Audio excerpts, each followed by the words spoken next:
ફરાળી છે જમવાનું આવો જમવાનું છે ને ફરાળી છે આવો આવો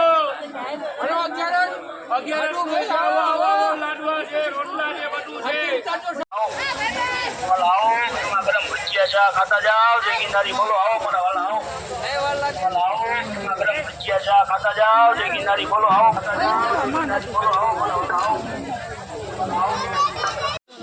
જય ગિરનારી મિત્રો, તો આપણે પરિક્રમાનો આપણે આ છેલ્લો એપિસોડ છે. તો મિત્રો આ જે આપણે હવે જે પાણાવાળી ઘોડી આપણે ગયા એપિસોડમાં જોઈ હતી, જે અઘરામાં અઘરી ઘોડી હતી તે આપણે પૂર્ણ કરી અને હવે આપણે બોડદેવી તરફ જવાનું છે. તો મિત્રો બોડદેવી જાતી વખતે જે નળ પાણીની ઘોડી આવે છે તે આમ તો બહુ અઘરી નથી, પણ જો છેલ્લે જોવી તો છેલ્લે થોડુંક કરાર એટલે કે હાવ સેવું આવે છે, એટલે છેલ્લે તમને અડધી કલાક થોડીક કષ્ટી પડશે, બાકી તમને ક્યાંય એમાં કષ્ટી પડશે નહીં.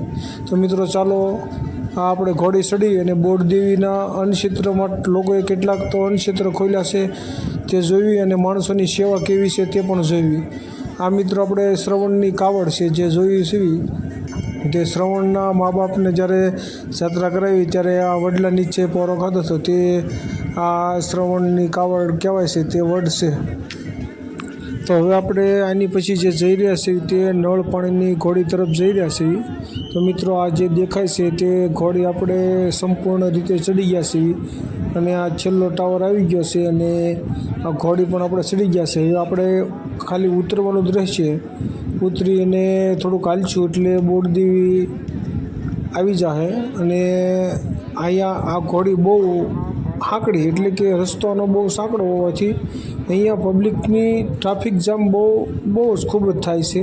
તો મિત્રો અહીંયા આપણે કોઈની સાઈડ કાપી શકવી કે કોઈને સાઈડ આપી શકવી એવું અહીંયા નથી, પણ ધીરે ધીરે પોલીસ છે તે આપણી પબ્લિકની હેલ્પ કરતી હોય છે અને ધીરે ધીરે બધાને ઉતારવામાં પણ મદદ કરતી હોય છે. તો મિત્રો અહીંયા આપણે થોડીક ધીરજ રાખી અને ધીરે ધીરે કરતાં આપણે અહીંયા ઘોડી ઉતરી જવાની રહે. ઘોડી ઉતરી ગયા પછી રસ્તો પહોળો આવી જાય છે, પછી આ સમસ્યા રહેતી નથી. અને અહીંયા તમે જે જોવો છો ટેલિસ્કોપ, આ બે જગ્યાએ ટેલિસ્કોપ જે આગળ પણ આવશે અને અહીંયા પણ આવશે, જે તમને 10 થી 20 રૂપિયામાં જે દાતારનો ડુંગરો છે તે તમને અહીંથી બતાડે છે અને અહીંથી તે ખાતા જાઓ જય ગિરનારી બોલો આવો મને વાલા આવો ગરમ ભજીયા ચા ખાતા જાઓ જય ગિરનારી બોલો આવો મને વાલા આવો ગરમ ભજીયા ચા ખાતા જાઓ જય ગિરનારી બોલો આવો મને વાલા આવો ભજીયા ચા ખાતા જાઓ જય ગિરનારી બોલો આવો મને વાલા આવો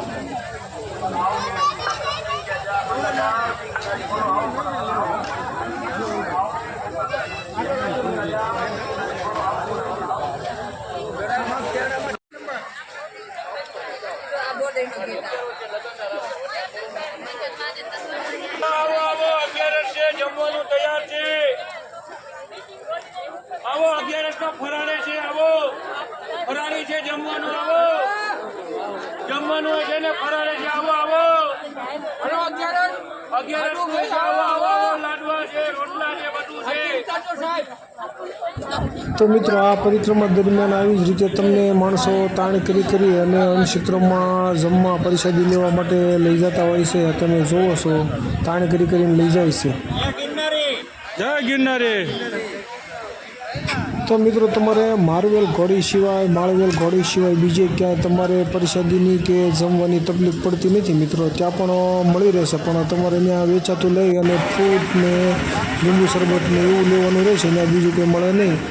પાણી અને લીંબુ શરબત ને ફ્રૂટ તમને રસ્તામાં મળી જાય, તે પણ થોડાક મોંઘા હોય છે, પણ અહીંયા તમારે આ કોઈ તકલીફ રહેતી નથી. આ જે આપણે જોયું છે તે બોડદેવી 3 રસ્તા કહેવાય છે. અહીંયા જો એક ચોકડી પડે છે ત્રિઆકારની, જે આ જે રસ્તો આપણને સામો દેખાય તે ભવનાથ તરફ જાય છે અને તે 7 કિલોમીટર છે. અને જે આ સામેનો રસ્તો છે તે બોડદેવી મંદિર તરફ જાય છે, જે 1 થી 1.5 કિલોમીટર છે. અને બોડદેવી મંદિરથી જે આપણે રામવાળાની જગ્યા છે, જે રામવાળાની ગુફા છે, તે ત્યાંથી પણ જવાય છે. તો આપણે ભવનાથ તરફ જવાનું છે, બોડદેવી મંદિર તરફ અને રામવાળાની જગ્યા તરફ નથી જતા.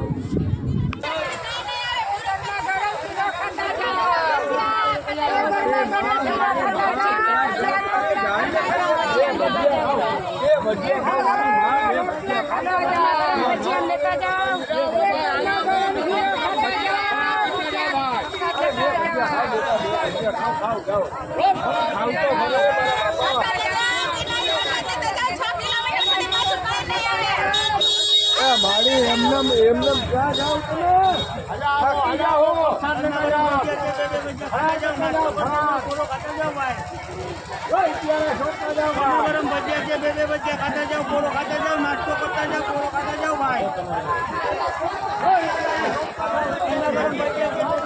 તો જોયું મિત્રો કેવી રીતના આપણને તાણ કરી અને પ્રસાદી લેવા નિઃશુલ્ક પ્રસાદી વિતરણ ચાલુ હોય છે. તો આપણને પ્રસાદી લેવા માટે કેવી રીતના તાણ કરી અને આગ્રહ કરતા હોય છે. તો મિત્રો આ સેવા કરવા માટે માણસો ઘણું જ દૂરથી અહીંયા સેવા કરવા આવે છે અને પ્રસાદી આપણને ખવડાવે છે.